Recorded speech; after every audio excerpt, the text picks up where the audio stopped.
Après la résurrection de notre Seigneur, il fut vu par des anges. À peine est-il besoin de retourner aux évangiles pour indiquer le récit des anges gardiens après sa résurrection. C'est un ange qui roula la grosse pierre. 2 d'entre eux étaient assis sur le tombeau. Ce sont des anges qui s'entretinrent avec des femmes au sujet du Seigneur, ressuscité, et leur dire où elles pourraient le trouver. Oui, des anges le virent après sa résurrection. Et maintenant, en quoi l'Église est-elle concernée sous cet aspect? Oh, l'Église est ici concernée sous un aspect merveilleux. Revenons à la lettre aux Éphésiens et lisons « C'est pourquoi les dominations et les autorités dans les lieux célestes connaissent aujourd'hui par l'Église la sagesse infiniment variée de Dieu. » Éphésiens 3,10.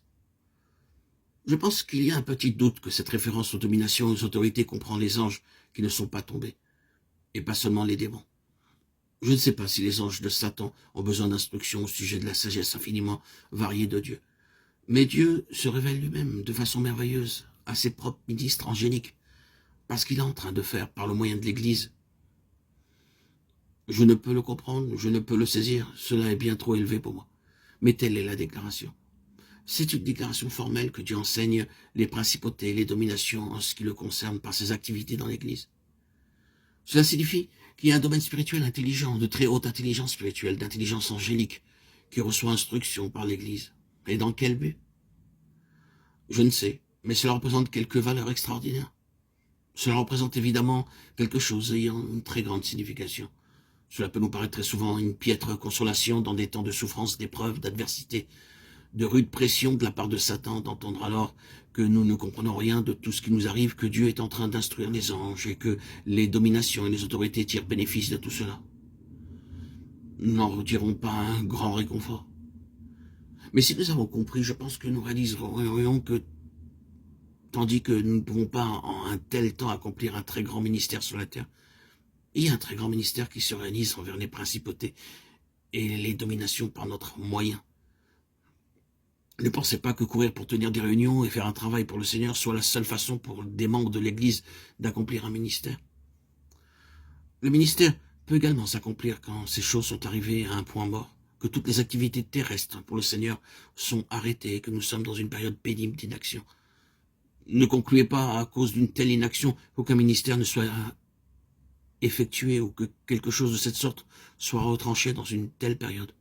Ainsi sont les termes. C'est pourquoi les dominations et les autorités dans les lieux célestes connaissent aujourd'hui par l'Église la sagesse infiniment variée de Dieu. Pas dans les âges à venir, mais maintenant. Par le moyen de ces expériences très difficiles et éprouvantes à travers lesquelles le Seigneur nous fait passer. Ils sont enseignés du Seigneur de ce qu'il est en train de faire dans l'Église. Supposons que les principautés et les puissances, ces ministres angéliques qui s'attendent à lui, viennent un jour vers nous et nous remercient vivement d'avoir traversé ce temps très sombre et disent « J'ai appris beaucoup à travers cela. J'ai pu comprendre la sagesse de Dieu de façon admirable à travers ce temps mauvais que vous traversiez. » Vous seriez très surpris, n'est-ce pas? Vous diriez « Eh bien, je n'aurais jamais imaginé que quelque chose puisse sortir de cela.